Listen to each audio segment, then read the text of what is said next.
Hello friends, welcome to Tamil சமையல். இன்றைக்கி நம்ம சேனலில் சம்மர் ஸ்பெஷலாக எல்லாருக்கும் ரொம்ப ரொம்ப பிடிச்ச ஐஸ்கிரீம் எப்படி செய்கிறதுன்னு பார்க்கலாம். இன்றைக்கி நம்ம வெனிலா ஐஸ்கிரீம் தான் செய்ய போகிறோம். இதுக்கு முட்டை, க்ரீம், கண்டென்ஸ் மில்க் எதுவுமே யூஸ் பண்ண போகிறதில்ல. வீட்டில் இருக்கிற பொருள்கள் வச்சு ரொம்ப ஈஸியாக செஞ்சு முடிச்சிடலாம். இப்போ எப்படி செய்கிறதுன்னு பார்க்க ஆரம்பிச்சிடலாம். ஃபஸ்ட்டு இந்த ரெசிபி பண்ணுறதுக்கு ஒரு சின்ன பவுலில் 2 டேபிள் ஸ்பூன் கார்ன்ஃப்ளவர் சேர்த்துக்கோங்க. கூடவே 1/4 கப் பால் சேர்த்து கொஞ்சம் கூட கட்டிகள் இல்லாமல் இதை நல்லா கரைச்சி எடுத்துக்கலாம். நீங்கள் பாலுக்கு பதிலாக தண்ணி கூட சேர்த்து மிக்ஸ் பண்ணிக்கலாம். இந்த மாதிரி நல்லா கலந்து வச்சுக்கோங்க. இது இருக்கட்டும். நான் ஐஸ்கிரீம் பண்ணுறதுக்கு 1/2 லிட்டர் பால் எடுத்திருக்கேன். தண்ணி சேர்க்காத கெட்டியான பாலை எடுத்துக்கோங்க. இப்போ பாருங்கள், பால் நல்லா கொதிக்க ஆரம்பிச்சிருச்சு. இந்த ஸ்டேஜில் நம்ம கரண்டி வச்சு கலந்துக்கிட்டே இருக்கணும். இப்போ ஸ்டவ்வை மீடியம் ஃப்ளேமுக்கு மாற்றிக்கோங்க. இந்த மாதிரி 5 நிமிஷம் நம்ம கைவிடாமல் கலந்துக்கிட்டே இருக்கணும். இப்போ பார்த்தீங்கன்னா தெரியும், பால் நல்லாவே சுண்டி வந்திருக்கு. சைடில் ஒட்டிகிட்ருக்கிற ஆடையெல்லாம் இந்த மாதிரி கரண்டி வச்சு உள்ளே எடுத்து விட்டுருங்க.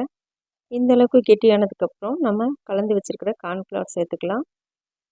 கார்ன்ஃப்ளவர் சேர்க்குறதுக்கு முன்னாடி மறுபடியும் ஸ்பூன் வச்சு இந்த மாதிரி நல்லா கலந்து விட்டுக்கோங்க. நம்ம சேர்த்துருக்கிற கார்ன்ஃப்ளவர் அடியில் தங்கியிருக்கும், அதுக்காக தான்.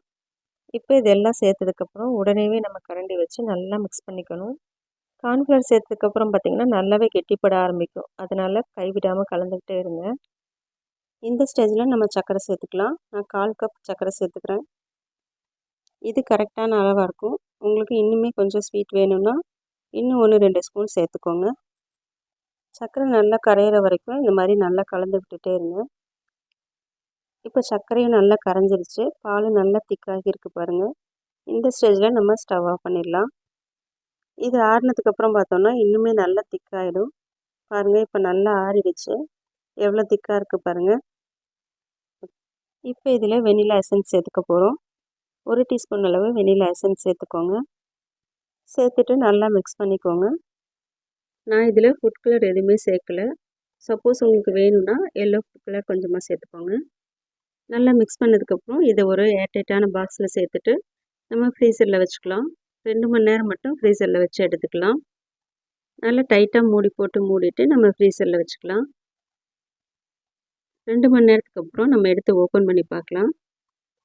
ஐஸ்கிரீம் பார்த்திங்கன்னா ஓரளவுக்கு தான் கெட்டியாக இருக்கும்.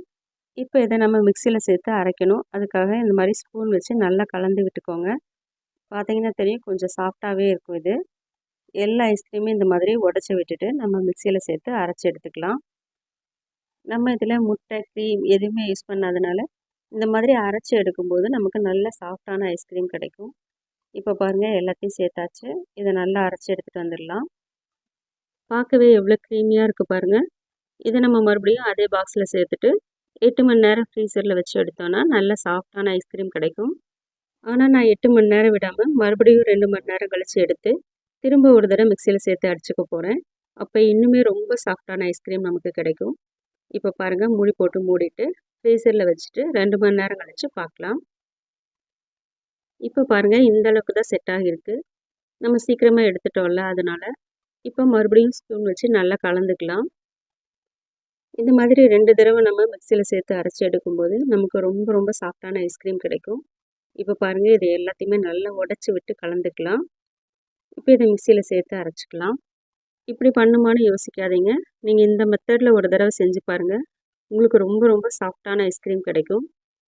இப்போ அதை அரைச்சிட்டு எடுத்துகிட்டு வந்துடலாம். மறுபடியும் அதே பாக்ஸில் சேர்த்துட்டு இந்த மாதிரி நல்லா டேப் பண்ணி எடுத்துக்கோங்க. இப்போ மூடி போட்டு மூடிட்டு நம்ம 8 மணி நேரம் இல்லைன்னா ஓவர் நைட் அப்படியே வச்சுக்கலாம். நான் இன்றைக்கி ஓவர் நைட் அப்படியே வச்சுக்க போகிறேன். இப்போ ஓப்பன் பண்ணி பார்க்கலாம். பாருங்கள், எவ்வளோ சாஃப்டான ஐஸ்கிரீம் இருக்குன்னு. இதை நம்ம இப்போ ஸ்கூப் பண்ணி சர்வ் பண்ணிக்கலாம். இந்த மாதிரி ஸ்கூப் வச்சு பண்ணிக்கோங்க. இல்லைன்னா நம்ம வீட்டில் இருக்குமில்ல குழிக்கரண்டி, அதை வச்சு கூட பண்ணலாம். ரொம்ப ஈஸியாக இருக்கும். பாருங்கள், எவ்வளோ சாஃப்டாக இறங்குதுன்னு. சாப்பிட்றதுக்கும் அவ்வளோ க்ரீமியாக இருக்கும். வாயில் வச்சதுமே கரைஞ்சி போகும். ரொம்ப ரொம்ப சாஃப்டான வெனிலா ஐஸ்கிரீம் நம்ம வீட்டிலேயே செஞ்சாச்சு. நம்ம இதில் முட்டை, க்ரீம், கஸ்டர்ட் பவுடர், அப்புறம் கண்டென்ஸ் மில்க் எதுவுமே சேர்க்கல. ஆனாலும் பார்த்திங்கன்னா ரொம்ப ரொம்ப சாஃப்டான ஐஸ்கிரீம் இது. நீங்கள் இந்த மெத்தடில் ஒரு தடவை செஞ்சு பார்த்துட்டிங்கன்னா உங்களுக்கு ரொம்ப ரொம்ப பிடிக்கும். நான் இதில் டெக்கரேஷனுக்காக ஜெம்ஸ், அப்புறம் டூட்டி ஃப்ரூட்டி எல்லாம் சேர்த்துக்கிறேன். உங்களுக்கு வேண்டான்னா இதை ஸ்கிப் பண்ணிக்கோங்க. நம்ம சேனலில் ஏற்கனவே கஸ்டர்ட் பவுடரை வச்சு வெனிலா ஐஸ்கிரீம், அப்புறம் சாக்லேட் ஐஸ்கிரீம் எல்லாமே செஞ்சுருக்கோம். லிங்க் நான் டிஸ்கிரிப்ஷனில் கொடுக்குறேன், செக் பண்ணி பாருங்கள். நீங்களும் இந்த டேஸ்டியான ஐஸ்கிரீம் ரெசிபியை உங்கள் வீட்டில் செஞ்சு பார்த்துட்டு டேஸ்ட் எப்படி இருக்குதுன்னு மறக்காமல் கமெண்ட்டில் சொல்லுங்கள். இந்த வீடியோ உங்களுக்கு பிடிச்சிருந்துன்னா லைக் பண்ணிவிட்டு தமிழ் சமையலுக்கு சப்ஸ்கிரைப் பண்ணிக்கோங்க. தேங்க்ஸ் ஃபார் வாட்சிங்.